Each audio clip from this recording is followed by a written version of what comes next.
What's going on today, guys? So currently already 7 o'clock. Decided today was probably a good day to do the lawn, so got that taken care of. Had some things to do after work as well, so kind of starting out today a little bit late, but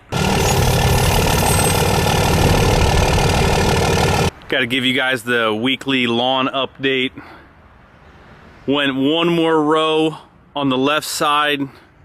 Still extremely wet. It takes forever, like I said, for that to dry up. You guys will see. I'll probably still be saying that 3-4 weeks from now, but I'm still gonna let you guys know. I gotta sit on there for 2 hours so I can at least give you a 30-second update. So while I'm standing here talking to you guys, I still don't even know what I'm gonna do today. I'm still trying to figure that out, but we do have the stainless steel braided lines that we can at least make some of the fuel lines. We got a couple small projects we could probably do on the first gen until it's time to you know, call it a night, but let's just get started with something here.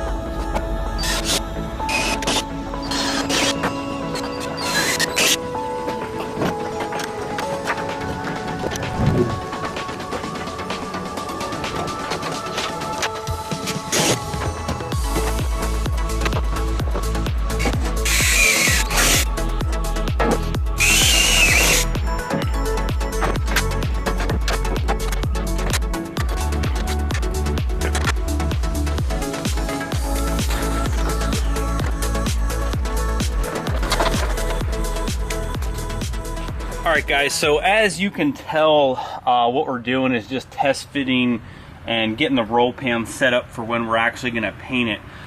This side's a little bit difficult because we do have some body damage here. I did try and hammer that out. Obviously we're not going to worry about painting it right now, but you can see that the body line pretty much lines up. This is dented down just a little bit, but I do have this bolt tight, and I can see that this is going to line up. And same for the other side. This side, I have this bolt over here tightened up. This bolt I know is pretty well lined up, and I have this body line pretty much exactly where I want it. So what I'm going to do now is go on the inside where I drilled those holes in the side tab with a Sharpie, kind of put my finger here, make sure that's exactly where I want it.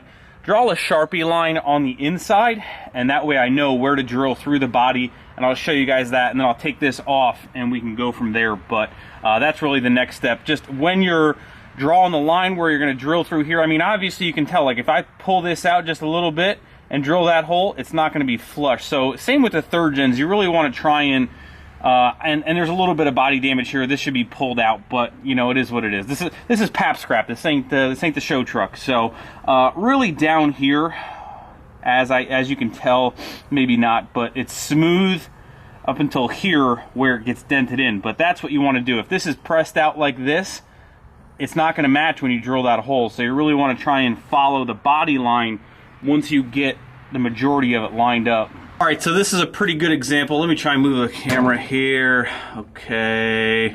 All right, so here's a pretty good example. You can see that this right here, oh, I bumped the camera, needs to get pulled in just a little bit. Like it's a little pressed out.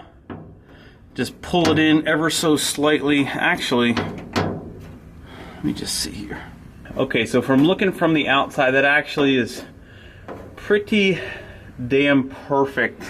My tab is actually hitting this body line right here, which luckily lines that up pretty much completely flush. So that's pretty easy mark. Now, if I can only do it with the camera right in the way.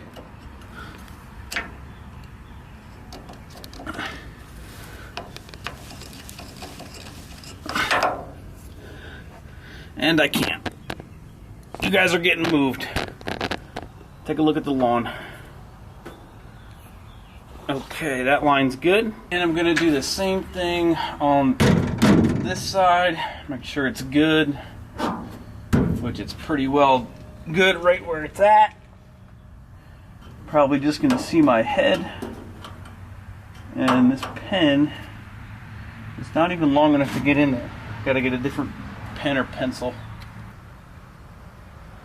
Look at that sky. I just set the camera down for a second. Man, that looks pretty cool. Okay, so once that's done, we can pretty much take this all back off.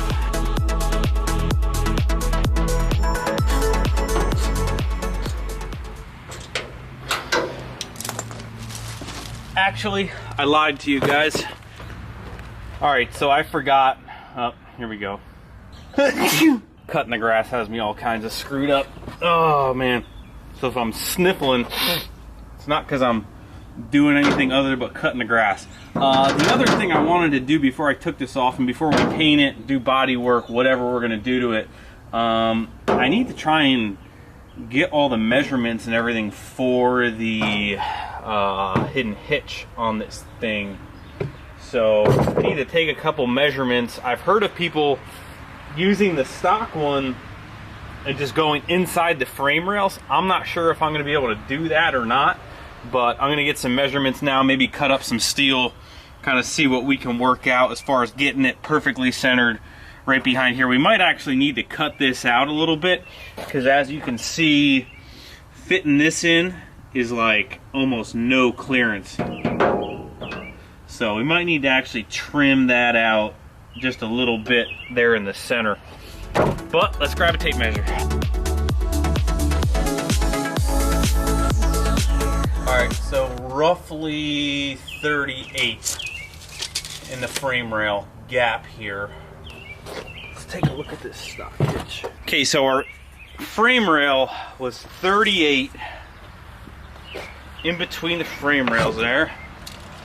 See here, yeah, way short. Let me see what this is measuring.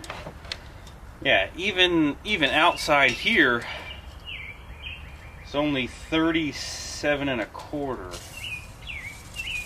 which means we're building our own, which is fine.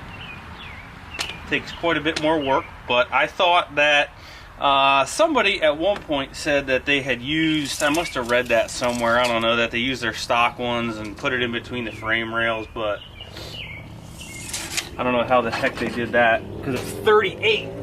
I'll double check here.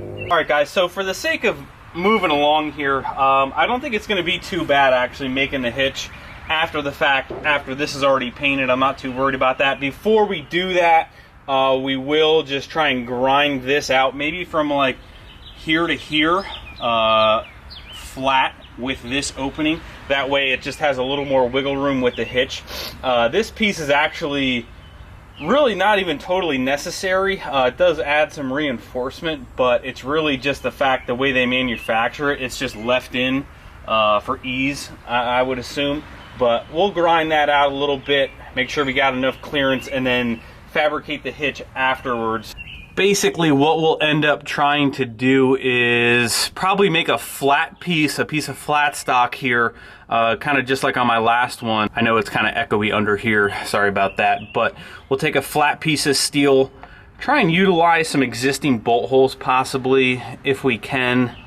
I'm not sure, I'll probably have to make the piece, put it up here, see what kind of holes are exposed, cut a piece that spans the two channels, maybe even lay it right along here with that flat piece and it kind of resting right on here, and then weld all the way around it. But you guys will see, I'll take you through that process. This is a little bit more involved than what we want to get into tonight for sure, but as you can see, there's plenty of room here, even if this is painted, to not really mess that up. So that's where we're going to leave that. As you can see here, we're just going to grind that out just a little bit to gain some more clearance there in the hole opening of the license plate.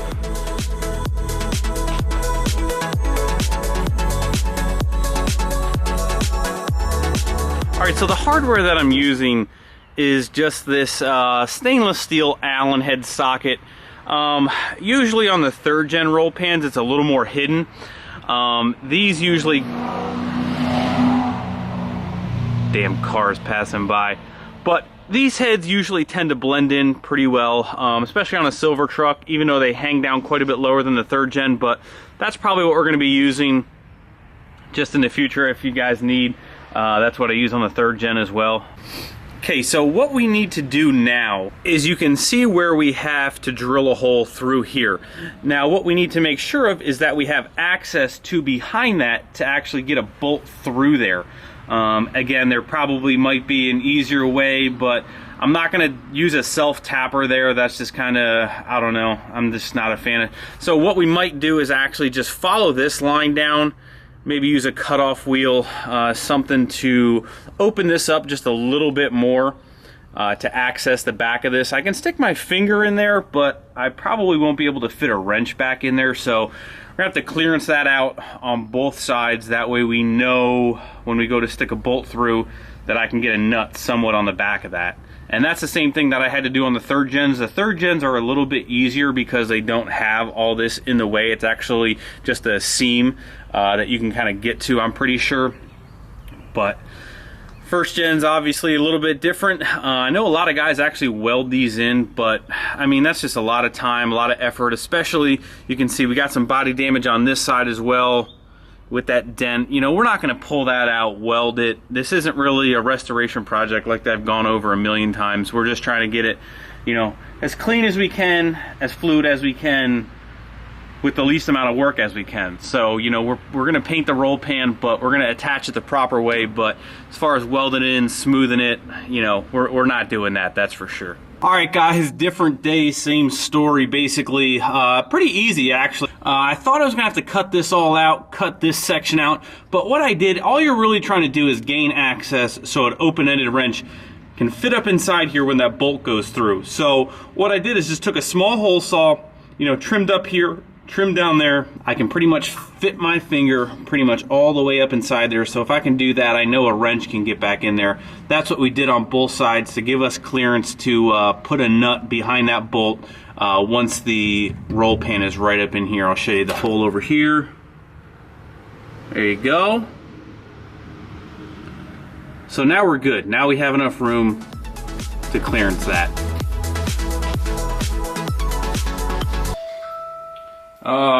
Telephone. Dude. What's up? Good, buddy. Well, All right, man. see you tomorrow. We'll get out whenever, so. Yes, sir. Alright, see you. All right, see you, no boost. See ya. Bye. All right, guys, that was no boost, obviously, as you heard. We were just going over some stuff for his truck, which you guys will see very, very soon. Just finalizing the air dog stuff, getting all the pump brackets tightened down. We had to abandon the first gen, seeing that we are losing light like every other night. Today here, oh man, struggling tonight, guys. We're struggling tonight. Today was actually the first really hot day. It's like about 90 here. I know some of you guys are from the south and like laugh at that, but it was hot.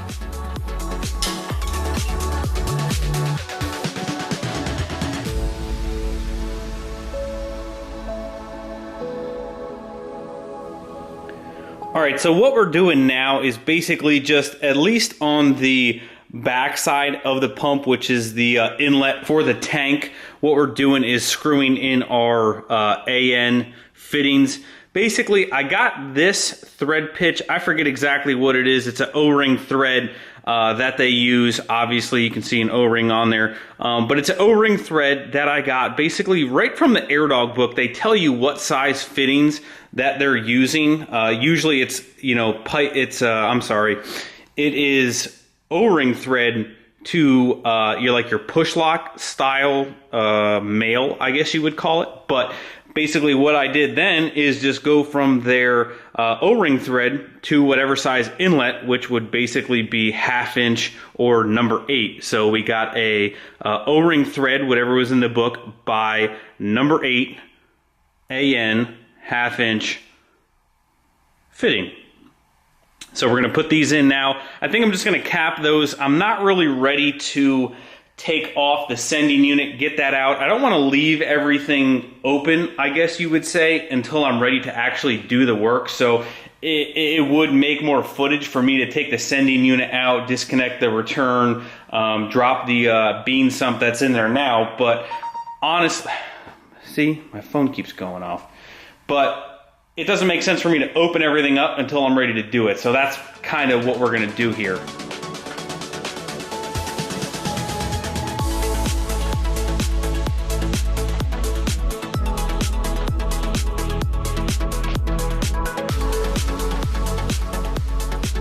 All right, guys, so these smaller ones, which are actually just the returns for the pumps themselves, I thought that I had ordered the correct adapters, which are just a very small version. Or I'm not sure if didn't order, misordered, or maybe we're still missing those for some odd reason, but I'm gonna have to search back through my emails, see what's going on with those. I don't see them anywhere, which kind of sucks, but it is what it is.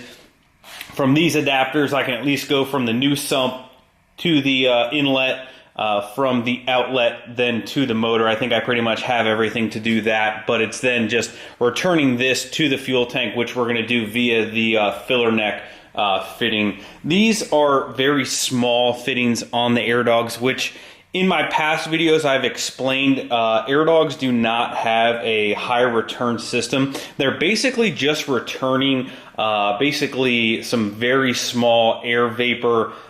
They're not returning a very large amount of fuel, thus the reason why they're so small. So these aren't not even half inch. I think they're like quarter by the time you end up putting an adapter in there. So what we're gonna do is basically put these together going into the filler neck, which is what the fast does. The fast pump that I had on here, which was a high return system, I had to run a number 8 into my filler neck. These are gonna run a number 8 or half inch together basically, and probably still have plenty of room to flow everything they need to flow. All right, guys, that's pretty much it for tonight. I'm gonna run inside quick, check out those fittings. I had thought I ordered everything that I needed. Maybe I didn't. Maybe I just don't have them yet, which is very hard to believe seeing it's been so long. But tomorrow, Jesse will be back. I keep forgetting to mention, I'm gonna throw it here at the end. If you are here at the end, comment down below mail time. I keep forgetting, you guys are just killing it on mail time. I think I have like almost 10 packages inside there. We're gonna do that tomorrow with Jesse. Hopefully that water and fuel sensor that was cracked shows up tomorrow. We're gonna start tearing into his second gen swap as well tomorrow, so stay tuned for that. As always, hit the like button before you leave, please. I appreciate it. Subscribe if you haven't already, and I'll see you guys tomorrow.